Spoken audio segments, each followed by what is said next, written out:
Alright, so before we begin, you want to make sure you have several things ready. Now the first thing is a memory card. An SD card or a USB disk will be enough. And just as long as it's bigger than 4 gigabytes in file size, you should be fine. I right now have an SD card. Yes, it is for my camera. It was the first SD card near me that I could use.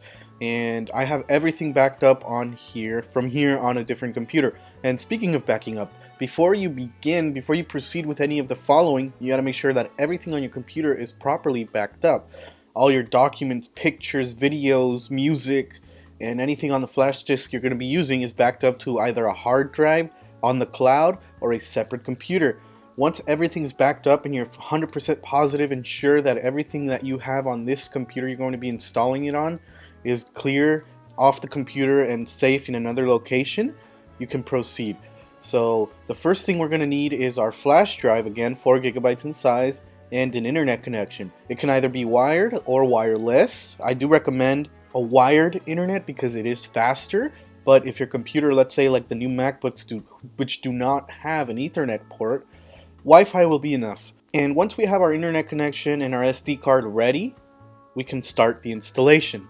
The first step of the installation is to locate or go to your app store. Let it be down here in your dock or somewhere hidden in your files. If it is, you can always go to Spotlight Search and search for the App Store. Just as long as you get to the App Store, you should be fine. And right away you can see OS X El Capitan, and you can click here, it'll take you directly to the page. But if you do not see this banner, you can always search for it, or it should be in your best new apps and games. Because it is a new operating system, it is here, but if not, you can always go to your purchase tab and look for it there and re-download it. Now here's why I said I recommend a flash drive that is bigger than 4 gigabytes in size, preferably 8. Any other size after 8 is just too much. Because here it's 6.8 gigabytes in file storage, or how much size or capacity it's going to take. So it's 4 gigabytes clearly won't be enough. So 8 gigabytes will be enough. Anything over that, again, is just too much. But look at me, I'm using a 16 gigabyte SD card, as you will see in our next step. Alright, so now we download. I've already downloaded it, it's right here, but you click download and it would ask you for your email and password. That email and password, which I'm not going to show for privacy reasons, is the same email and password that you use to download apps from the App Store. Let it be this App Store or the App Store on your phone. Once you punch it in and it's correct, it should go over here to your launch pad, and hovering over the launch pad should show you how much storage, or not how much storage, but how much gigabytes are being downloaded of the total amount. So it's going to say, let's say 500 megabytes of the 6 gigabytes or 2 gigabytes of the 6. And once it's done, it should launch, and this is a little window that's going to pop up. Once you see this, you know it's done, and we can go ahead and close the App Store. You don't have to have it open while it downloads. We're going to ignore this. This is if you want to install as an upgrade. We're not going to upgrade, because if we upgrade, I feel like most of the program files or garbage which are on the computer are just going to stay there and make the computer slower. That's one of the benefits of clean installing, is that you wipe your computer and it comes out almost like new. Here we're going to clean the hard drive and wipe it clean of all the garbage that's on here, and we're going to have a nice clean computer. So this we're going to ignore. You can either go up to install OS X and quit, or you can do my favorite shortcut, Command Q, and that gets rid of it. The next step is to open disk utility. Disk utility is really hard to find directly. I'm not going to show you how to find it by going through all the paths. We're just going to use our Spotlight Search, which is shortcut key Command spacebar, and that brings up your Spotlight Search. So that's the easiest way to get to any program on your computer. Disk utility, there it is. Once this window pops up, you should see your main hard drive. Do not format this, because you're not going to have a good time. I've never actually tried to format Macintosh HD while using it. It's probably going to give you an error message and not do anything. But you can see here, my SD card, everything's backed up, I'm ready to go. We just click here and click on erase. MS-DOS FAT. This format will not work for us. This is typically known as FAT32, which is a format that both Mac and Windows can use, which is why it's a standard. But we're going to be using Mac OS Extended Journals for this. So 15.93 formatted is 16 gigs. Mac OS Extended Journal, we're going to call it Untitled, and we're going to click erase. You want to make sure you want to erase everything off of this. You click erase, and it starts actually making your disk. So, alright, so it's done. Untitled. keep it at Untitled, because the command line I'm going to giving you, if you want to do this the smoothest way possible, just keep it at Untitled and use the command line that I give you, because that one already comes with the name added to Untitled. So I'm just going to open my stickies here, and here is a list of all the supported Macs that are able to run El Capitan. So make sure your computer is on here. If not, don't even try. But here's our command line we're going to be using, and as you can see here, super user do, applications install, the installer, all its contents and resources to create and install media on the volume, Untitled, and application path, applications install El Capitan.app, no interaction. So we're going to go ahead and copy this. I'm going to leave this down in the description so you guys can copy and paste it. So we're just going to right click and copy. I do my shortcut keys a lot, so if you don't see anything happen, it's probably I'll tell you what I'm doing. I'm going to go ahead and hide this because we don't need it anymore. We are done here with our disk utility, so we can go ahead and close that out. And now we're going to do again the shortcut key command spacebar and look for terminal. Here's our terminal. Here in this command line, or this terminal window, we're going to copy and paste our command line. We're going to paste it in here.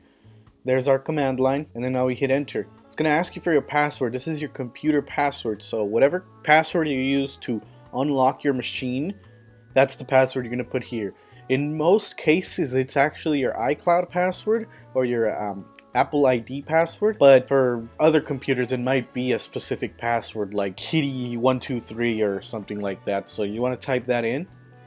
Once you do it, it's going to start erasing the disk and creating a mountable image. What a mountable image is basically a disk, or making your thumb drive or whatever you're using able, or give it the features to actually be read by the computer. It's hard to describe, but it's making it in a way that the computer is able to read it and understand what you're going to do with it. And this process here, copying installer files to disk, is the one that takes the longest. I do recommend that you go get yourself a cup of coffee, watch a movie, go do your grocery shopping, go to the mall, because this is going to take a really long time, and I don't want you guys, personally, I don't want any of you sitting in front of this computer waiting for it to do anything. You could play video games on your computer, you can go socialize with your friends, do whatever it takes to get you away from the computer for a while, because this is going to take some time. And if you're sitting here waiting for this thing to change, you're going to panic and you're going to wonder why it's not working, when in fact it really is. Like I said, the file size is 6 gigabytes, so it's transferring 6 gigabytes of information over to your installer, and that of course is going to take a really long time, so be patient with it. I promise you it's working. If it takes longer than an hour, you may want to restart, because then you really do have a problem. And just restart, start the video over again and watch it again, follow it step by step. It's currently 1:02. We started this at 1:55, give or take, 1:50 something, I'll give or take. So I'll come back once this is done and we'll see how long it took. It should take around 20 to 30 minutes. So I'm going to stay here and play some games on my computer, and we'll be back once this is finished. And it's done. Just like that. I wish it was as quick for me as it is for you. I had to sit here for the whole 20 minutes, or I think it was less, because we started at 12:55, so remove, like, it took around 15 minutes. 15 to 20 minutes roughly around the time frame. And once it's done, you're done. You can actually close terminal and eject. You can see here is my hard drive right here. So I backed up some stuff. I didn't really want to eject it. But what we're going to do now is just going to switch over to my Handycam, and I'm going to show you what you have to press in order to get into the actual menu where you can select the install disk we just created. The first step of officially clean installing your computer, is to locate the Apple logo, which is up here in the corner. I think I zoomed in too much. It's been a while since I've used a camcorder before, so please bear with me. But just go to your Apple, click on it, and you're gonna go down to restart. So here is the restart. Don't click it yet, have it ready, because what we're gonna do next is we are going to put our finger over the option button, or the alt button, and just keep your finger there, because once you hear that chime, you want to hit the option button and just press and hold it. So I'm going to set the camera up so we're ready to see whatever it is we have to see. Zoom out as much as I can there. So again, up here I'm on restart. My finger is on the option key and click restart. If you get a dialog box, I know you're ready to go, but if you get a dialog box like this one, are you sure you want to restart your computer? Just restart, but keep your hand on the Apple, or not the Apple, the Option key. You're gonna need that. And what that does, I'll tell you in a second. What that does, basically, it's telling the computer, give me the options of installing, or what I can boot off of, and it gives you the options. But you press it once you hear the chime. And yes, my screen does look weird. Believe me, it looks normal in person. For some reason, that's what it looks like on camera. But once you hear the chime, press and hold the option button. I used to tap it.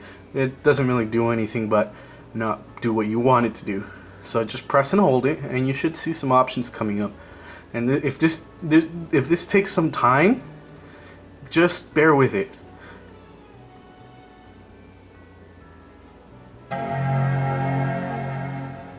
There's the chime. I'm holding down the option button as we speak, and we should see some options coming up on the screen now. There we go. We did it correctly. And if you did it correctly, you should see the Macintosh HD, Recovery 10.10.5, and install OS X El Capitan. I'm gonna go ahead and zoom out just a little bit because I'm getting some really nasty markings on the display. And basically what you do here, you see Macintosh HD, and that's your main hard drive. And when you installed Yosemite or any other operating system you're currently running, it makes a recovery, so you don't always have to make a bootable drive. It's always here, or you can just boot up and pressing Command R to enter recovery mode. But what we're going to select here is install OS X El Capitan. Once you select it, press enter or click on the little arrow. I pressed enter, and here we see the Apple logo. I'm going to go ahead and zoom out just a little bit because what we're going to see next is a progress bar. Just wait for that progress bar to fill up. It shouldn't take too long. Alrighty, so after that progress screen and a few flashes of the screen, you should come to this window here, which I'm going to zoom in because I know it's a little blown out. I just wanted to show you what the whole screen looked like as opposed to just the window. And this window here is very important to our progress because this window here gives us several options. You can select to restore from a time machine backup in case you have a time machine set up on your network. You can restore to that backup using this. Install OS X. This is a really complicated way of upgrading. If you have any questions, you can get help with your problems online by clicking this option here. And disk utility basically lets you enter and access all of the connected disks and format them through the OS X utilities. What we're going to be doing next is going into disk utility, and of course you have to click. If you're using a trackpad, you don't have the tap to click anymore feature anymore. Although it is present when you finished, here in installing, it's all clicking. So just click disk utility, click continue. Let me see if I can get any closer here. Oh, we got a window change. This is the part that most of us, including myself, are going to be confused at because it's a completely different disk utility than the one we were just working with. So please bear with me, take your time, be patient, because what we're going to do next is locate our hard drive, which is right here, Apple HDD, Macintosh HD. Let me zoom in so you can see that in case you're watching this on a smaller device. I care about you guys too, and I do apologize if you see any flashing or weird lines. I see those too. And here you can see Macintosh HD, Apple HDD. That's your main hard drive. Do not touch this or any other connected hard drives that you may have. You want to work with just this. So click on that, and let me zoom out just a little bit here. Sorry if it's a little too quickly.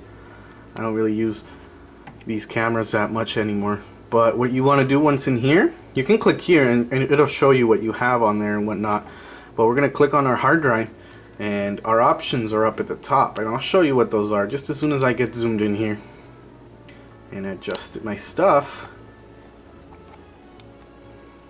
So here we have several options: first aid, partition, erase, mount, and info. We're going to be working with erase. I've only worked with partition on a flash drive I had, and that basically splits up your hard drive into predefined chunks, or you can tell it how many chunks you want to split your hard drive into, although I don't really want to do that. You can partition your hard drive if you want. If you want to partition half of your hard drive to, let's say, Windows, if you're going to be running Windows through boot camp, or you can just partition certain amounts of it towards a recovery. I'm not going to partition. You can partition if you want. First aid, I believe, don't take my word for it, I never use this feature, but I believe first aid checks your disk to make sure that it's healthy. If there's any problems with it, if your computer's old, you may want to use first aid, and that tells me right here, would you like to run first aid? First aid will check the disk for errors. It will then repair the disk if necessary. You want to run that if your computer is old, just so you can check the health of your hard disk. My computer is brand new. I'm not going to check that, but we're going to be working with erase. What erase will do is format the hard drive. So I'm going to zoom out just a little here so we don't get any artifacts. That looks about right. And I do apologize for that really shaky camera. I'm trying to adjust myself here so we can get the best image possible. So erase Apple HDD. If you get this Untitled, you can always click that and go to Macintosh HD, and again go to erase from there, and you keep the name. If you want to change the name to, let's say, Michael's computer, Matt's computer, Trisha's computer, whatever you want to call it, iMac, whatever, you can name it here, but you want to make sure it's on iOS or OS X extended journal. You click erase and it begins to erase your disk. It's gonna take a while because my hard drive is a 1 terabyte drive, but if yours is any smaller, boom, right away it's done. And mine is done, so we can click on done or click on enter, and we can confirm that it is erased, because you can see Macintosh HD 1 terabyte drive, and there's nothing on it except 600 megabytes of something. I don't know what it is. So once we're done here, you're done formatting, you just want to close this window, then you can install OS X. Click continue, and the key here is to be patient. This requires lots of patience, so if you don't have patience, have someone else do this for you, because you might get mad. And here we have the OS X El Capitan installer window, like the one we saw when we first downloaded El Capitan on our computer. And sorry for the shaky camera and stuff like that. Like I said, bear with me. I'm not used to using camcorders anymore. It's all cell phones now. So we click continue. OS X El Capitan. You may want to read this if you choose. I've read this in the past before. It is really long, but it's a good read. I like the beginning and the middle. The conclusion, not so well. I'm joking. It's the terms and conditions. You may want to read that. And if you agree, you can continue. Now we get a list of drives. This is our installer. It's our main hard drive, and that's my backup drive. Any other drives you have connected will show up on here. Just because I have my installer and my backup drive connected, that's what's showing. We want to select Macintosh HD, and I'll show you what it looks like, what those little letters are. I'm sure you're wondering. And it tells you the capacity and the available storage on each of those drives. And as you can see, Macintosh HD, 1 terabyte and 1 terabyte remaining. So we can select it. So I'm just going to zoom out just a little bit. And we click install. Again, patience. This, second to making the bootable drive, this is the longest process. But if you keep that installer, you should only have this as your longest process. But let me zoom in so you can see the letters. OS X El Capitan, preparing to install. Your computer will restart automatically. About 8 minutes remaining. What you want to do here is the same thing you did for making the bootable drive. Go out and play basketball. Take your kids on a walk if you have any. Do your homework. Go out with your friends. Eat dinner. Just do something while this is doing something. I don't want you sitting here in front of a computer screen just watching that progress bar go, because I can assure you grass grows faster than the computer is able to install operating systems on itself. So go out there, take pictures. I don't care what you do, just go out there, let this do its thing, because this is only the beginning. The second part, which I'll show you in just a second, takes twice as long, maybe 3 times as long. So I'll be back. I'll go for a walk or something, and I'll be back once we actually get to do something. So your computer is going to reboot after it's done preparing the installation, and you should see this little apple here and a progress bar. This is new to OS X. It's a new feature in El Capitan, and it does not install with the window like the one you saw previous. This is how it installs, so you want to be patient with it. When I installed this on my computer, my laptop, I got letters under here, words under here that said installing OS X and whatnot, so it should pop up. If it doesn't, just be patient. It's gonna take its time, and again, go do something else. Don't be sitting on the screen. So we'll check in once we start doing our setup process. Alright, so after it's done installing and you get out of that Apple screen with the progress bar, you should see this welcome screen, and in just a few steps you can register and set up your Mac using this this process. So here you just pick your area. I'm gonna zoom in just a little bit so we can see that better, because the map isn't really that important. What's important is the options that there's to offer. And again, please do bear with me.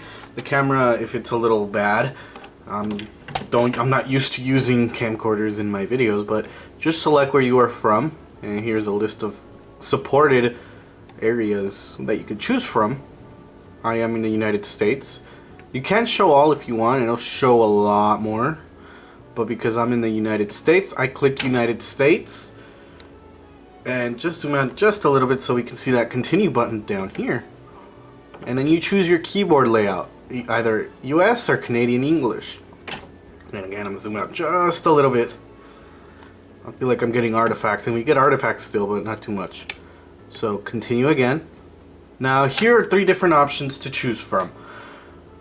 You can transfer information from a Mac, Time Machine Backup, or a startup disk.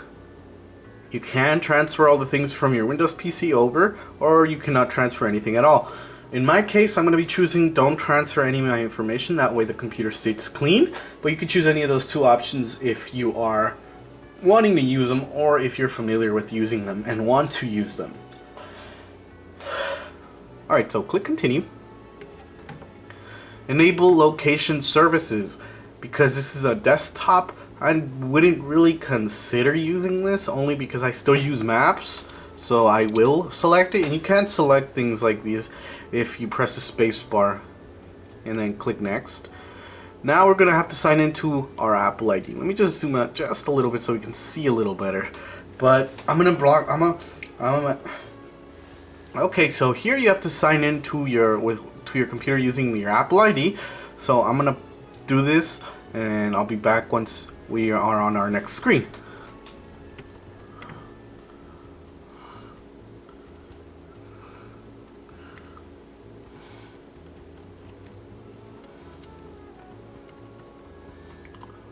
Alright, so my stuff is in. I didn't want to go on to the next step without you guys, but here is my stuff ready. Click continue. And we're going to get this little notification up here, and it's going to ask us if we want to use iCloud or allow iCloud to use a location of this Mac in Find My Mac. I'll allow it, just because if one day someone takes my computer, or just so I know that my computer's still here. Again, terms and conditions, I'll be able to find my computer, but terms and conditions, you want to read these if you're really that interested in reading them. I know most people are not, and again, I apologize for the really shaky camera. It's not something that I do use these cameras on a daily basis. Anyway, yeah, once you've read all these terms and conditions, you agree. I know most of you don't read them, and it's okay.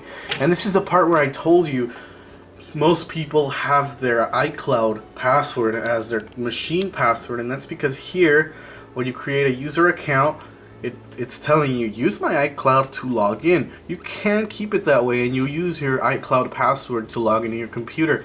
If you select this, that's going to be your master password, or the password used to unlock your computer, and in most cases, your disk.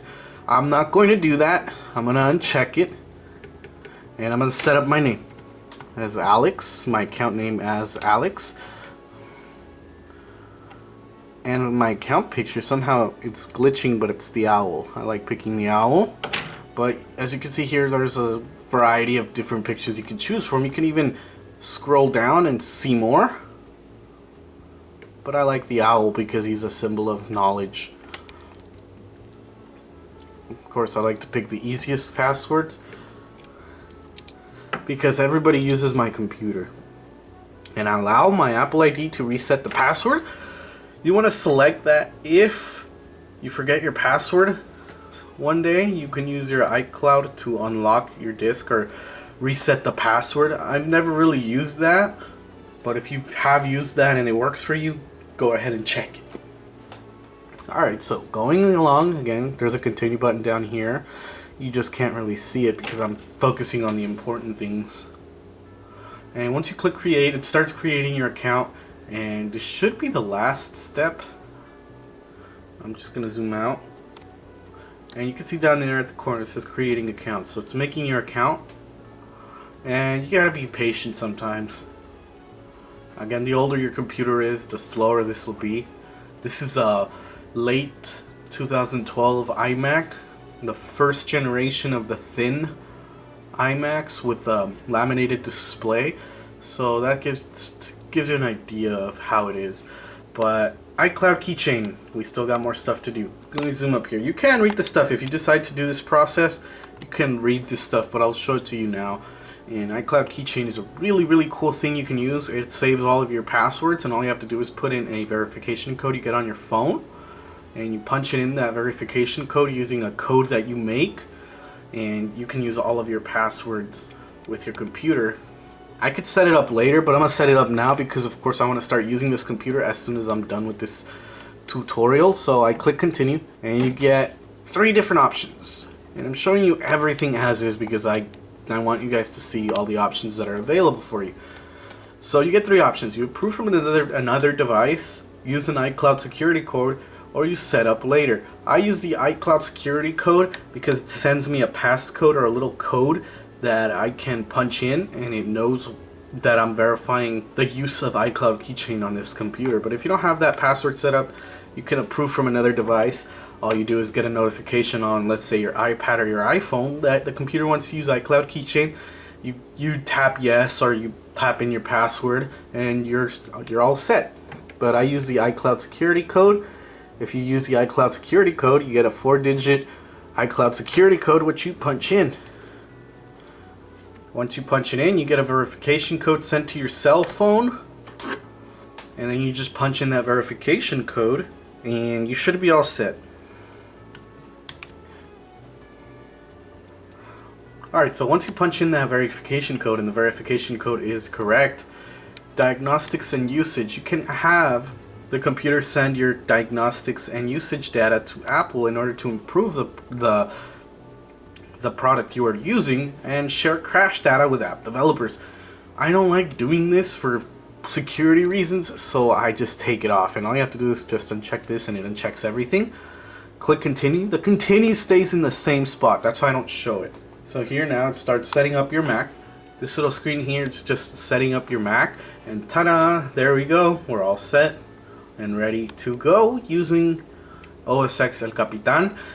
Thank you all for watching. I hope this tutorial is of any use to you. If not, please leave down in the description where you had problems, and I'll try to address those problems to you if my knowledge reaches that capacity. But if you're having really deep problems, I do recommend that you go take it to the Apple Store and have the professionals look at it. So thank you all for watching again.